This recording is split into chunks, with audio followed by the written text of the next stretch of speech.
بسم الله الرحمن الرحيم. الحمد لله وكفى والسلام على عباده الذين اصطفى أما بعد فأعوذ بالله من الشيطان الرجيم. بسم الله الرحمن الرحيم.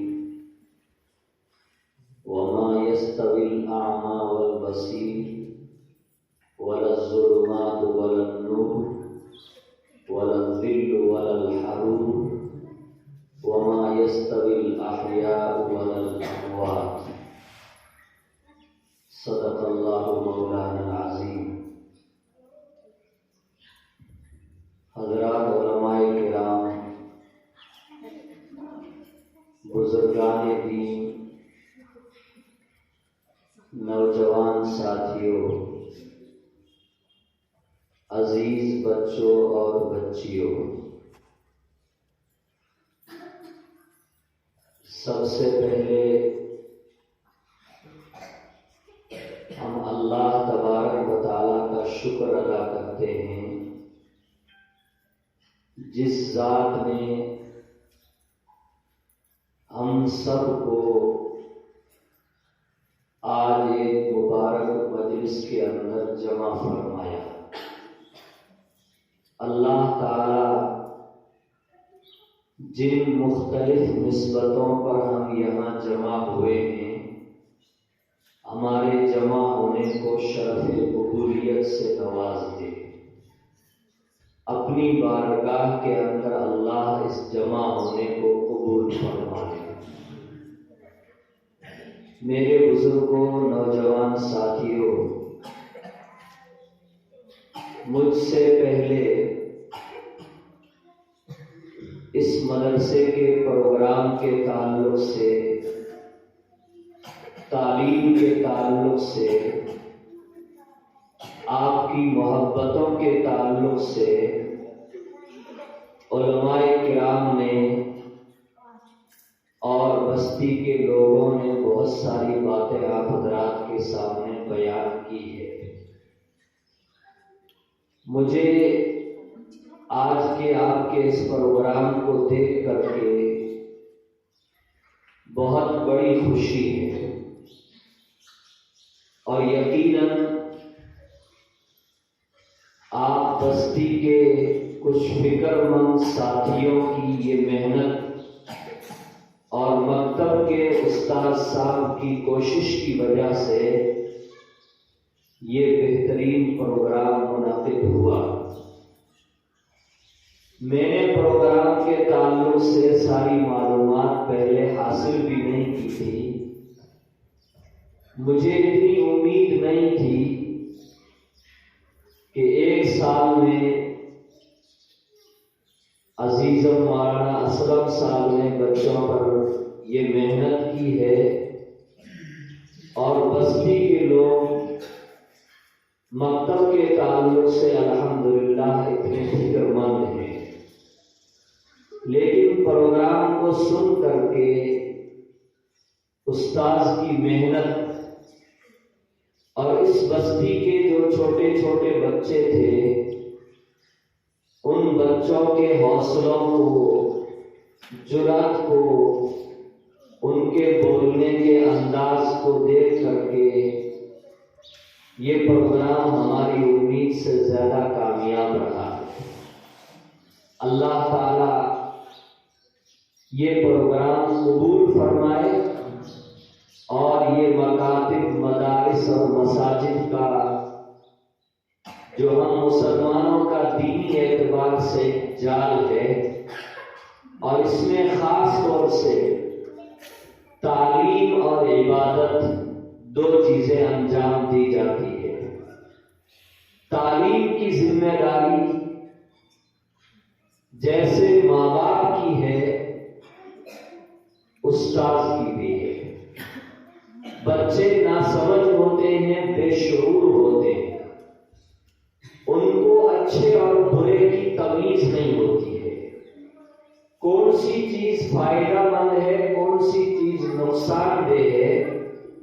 یہ بچے اپنی اس عمر کے اندر اس چیز کا اچھی طریقے سے شعور پیدا نہیں کر سکتے۔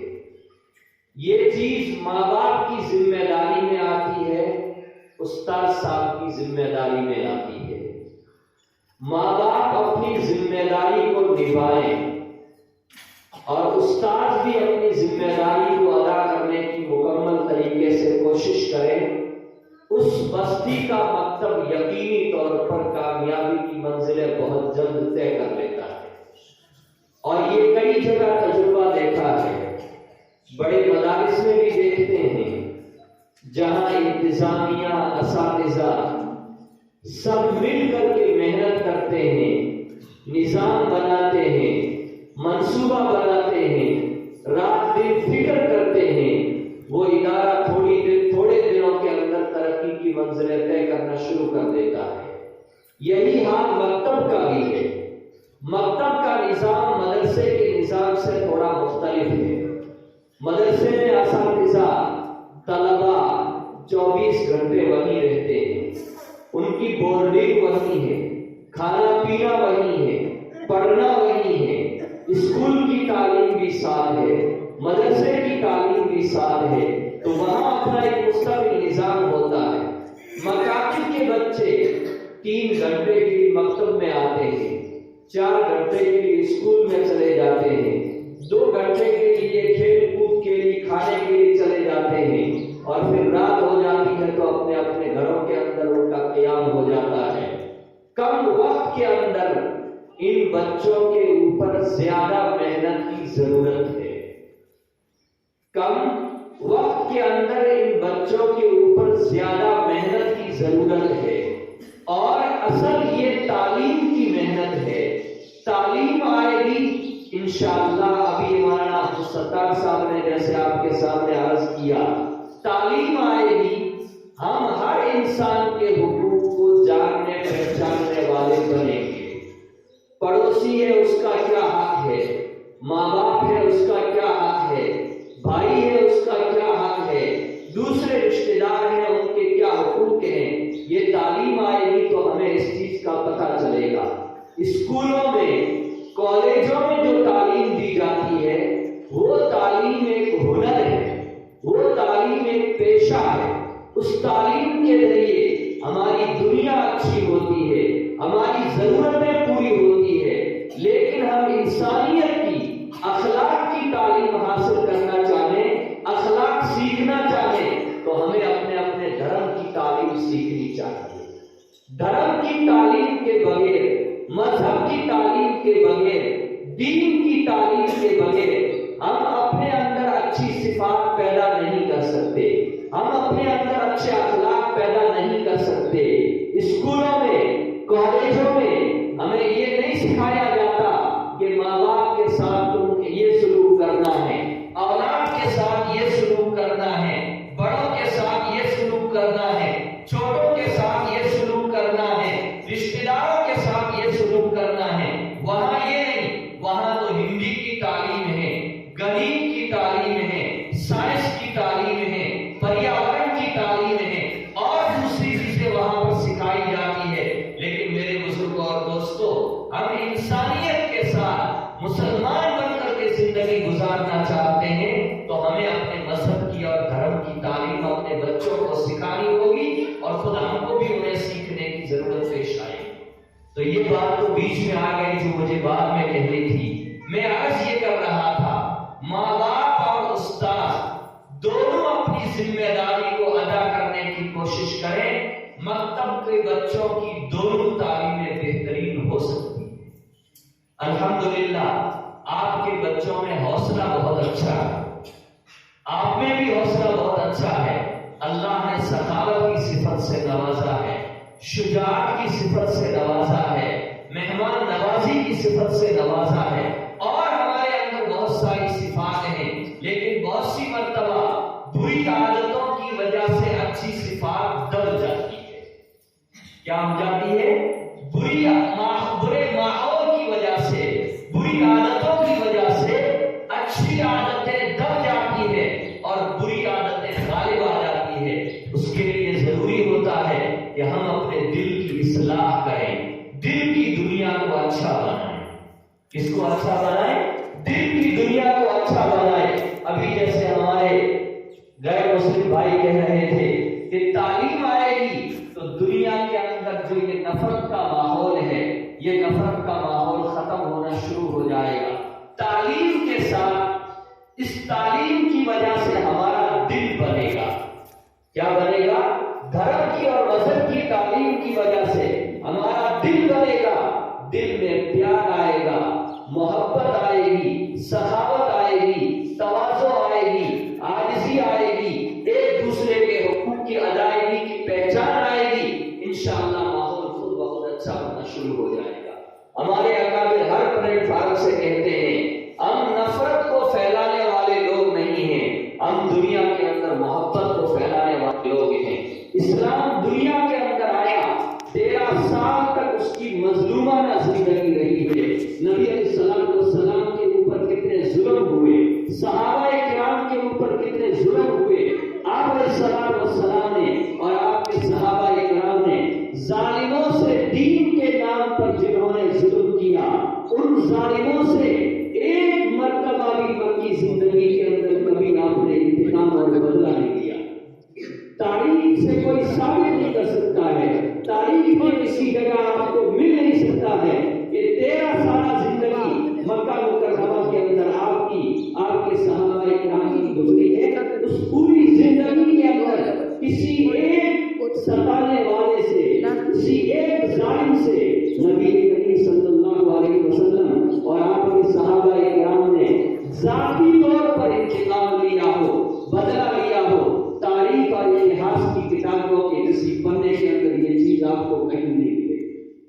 تو میرے بزرگوں اور دوستوں، ہم اپنے اس مکتب اور سارے مکاتب، اساتذہ کرام بھی یہاں موجود ہیں، جن مکاتب کے اساتذہ اپنی مکمل ذمہ داری سمجھتے ہیں اور بستی کے لوگ بھی یہ چاہتے ہیں کہ ہم ان پڑھ رہ گئے۔ اس زمانے میں یہ سارے اسباب نہیں تھے، آج ہر جگہ مکتب ہے، ہر جگہ اسکول ہے، ہر جگہ مسجد ہے، تعلیم کا مکمل نظام بن رہا ہے۔ اور اپنے مدرسے کی طرف سے مولانا عبد المجید صاحب سارے مکاتب کی نگرانی کرتے ہیں، ان کو جا کر کے تعلیم کا طریقہ بتاتے ہیں، دعوت کا کام کرتے ہیں، عبادت کے نام پر، دعوت کے نام پر بڑے لوگوں کو جمع کرتے ہیں، تعلیم کے نام پر بچوں کو جمع کرتے ہیں اور ایک فکر دلا کر کے آتے ہیں اور ان اساتذہ کو ایک ٹریننگ اور تدریب بھی کر کے آتے ہیں کہ آپ کو اس طرح پڑھانا ہے، اس طرح پڑھائیں گے تو 2 سال میں پڑھنے والا بچہ 1 سال میں پڑھ لے گا، 5 سال میں وہ جتنا پڑھنے والا ہے 3 سال میں وہ اتنی تعلیم حاصل کر لے گا۔ دنیا بہت آگے جا چکی ہے، جیسے ہمارے بھائی کہہ رہے تھے ٹیکنیکل کا زمانہ ہے، حقیقتاً اور واقعتاً ٹیکنیکل کا زمانہ ہے۔ ہم زمانے کی رفتار کے ساتھ اپنے دین کو لے کر کے چلیں گے، تب ہی ہم زمانے کے ساتھ چل سکتے ہیں۔ اگر ہم نے اپنی رفتار کو سست کر دیا تو ہم دنیاوی اعتبار سے بھی پیچھے چلے جائیں گے اور دین کے اعتبار سے بھی ہم پیچھے چلے جائیں گے۔ اس لیے میری آپ حضرات سے گزارش ہے، درخواست ہے، بزرگوں سے بھی اور خاص طور سے میں اپنے نوجوان ساتھیوں سے کہتا ہوں، ماحول سے متاثر ہونے کی ضرورت نہیں۔ ابھی سایہ ہے، تھوڑی دیر میں سایہ ختم ہو جائے گی۔ ابھی گرمی ہے، تھوڑی دیر کے بعد موسم ٹھنڈا ہو جائے گا۔ حالات اور ماحول سے متاثر مت ہو۔ یہ دیکھو ہماری کڑی کہاں سے جڑی ہوئی ہے، ہماری کڑی اوپر کہاں سے جڑی ہوئی ہے، جہاں سے ہماری کڑی جڑی ہوئی ہے وہ لوگ کیسے تھے، ان پر کیسے حالات آئے، ان پر کیسی مصیبتیں آئی، ان حالات اور مصیبتوں کے باوجود انہوں نے ہر طرح کا کام کیا ہے۔ ہمیں بھی مایوس ہونے کی کوئی ضرورت نہیں ہے۔ اللہ چاہے گا یہ نفرت کا ماحول بھی ختم ہو جائے گا، یہ ظالموں کا دور بھی ختم ہو جائے گا۔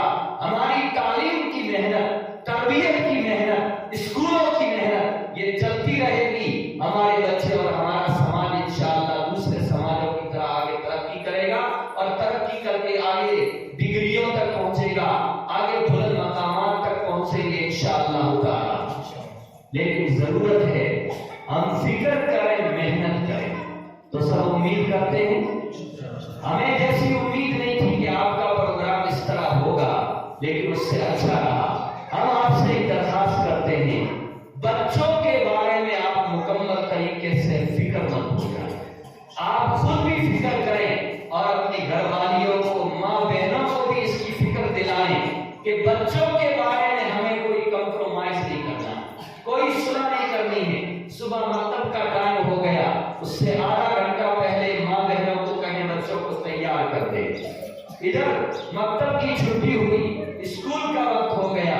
یہ استاد صاحب بھی فکر رکھتے ہیں، لیکن اس کے ساتھ ماں باپ کو بھی فکر رکھنا ہے. ہمارا بچہ مکتب میں وقت پر گیا ہے تو ہمارا بچہ اسکول کے اندر بھی وقت کے اوپر جانا چاہیے، اور ہمیں بار بار اسکول میں جانا چاہیے. یہ مسلم محلوں کے اندر، مسلم علاقوں کے اندر جو اسکولیں ہیں، ان کی یہ بڑی کمزوری ہے. یاد رکھنا. آپ پوچھیں گے ہمارے مہمان سے کہ آپ کے محلے میں جو اسکولیں ہیں، ہر گھر کا آدمی ہفتے میں، مہینے میں اسکول میں جا کر کے ٹیچروں سے ملتا ہے. ان سے پوچھتے ہیں کہ بچوں کی تعلیم کیسی ہو رہی ہے، اسکول میں کن چیزوں کی ضرورت ہے، کیا آپ کو پریشانیاں آ رہی ہے. اگر کوئی پریشانی ہو تو اس پریشانی کو مل کر کے حل کرنے کی کوشش کرتے ہیں. مسلم محلوں میں، مسلم علاقوں میں جو اسکولیں ہیں، وہاں ایک بڑا المیہ اور بڑا افسوس ہے کہ ہمارے بزرگوں نے تو اپنی زندگی جس طرح گزاری، نیکی کی زندگی گزاری. تعلیم اگرچہ بہت نہیں تھی، لیکن اب تعلیم کا زمانہ ہے، تو ہم نوجوانوں کے لیے بڑے المیہ اور افسوس کی بات ہے کہ ہم اسکول کے آنگن میں، اسکول کی چہار دیواری میں پورے 12 مہینے گزر جاتے ہیں. ایک دن جا کر کے بھی ٹیچروں سے پوچھتے نہیں ہیں، اور یہ خبر نہیں رکھتے کہ ماسٹر حضرات وقت پہ آ رہے ہیں کہ نہیں آ رہے ہیں، بچوں کو تعلیم دے رہے ہیں کہ نہیں دے رہے ہیں. بچے اسکول میں جا کر کے صرف کھیل کود میں مشغول رہتے ہیں، یا ان کی شکشا اور تعلیم کا بھی صحیح انتظام ہے. اس اعتبار سے بھی ہمیں فکر کرنی چاہیے.